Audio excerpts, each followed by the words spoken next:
Bueno, mi gente, aquí tienen una tarde de nevada en Montreal. Ahí tienen para que vean cuánto ha acumulado de nieve hoy. Ahí tienen cómo están los carros. Ahí pueden ver cómo está la nieve en los carros. Miren este de la esquina. Ahí tienen un señor limpiando la nieve frente a su casa.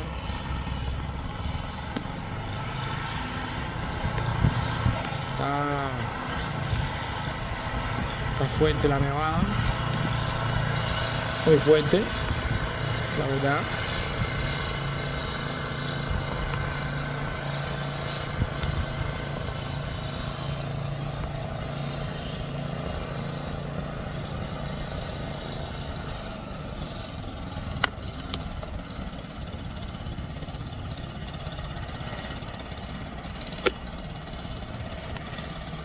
Muy fuerte la nevada este fin de semana.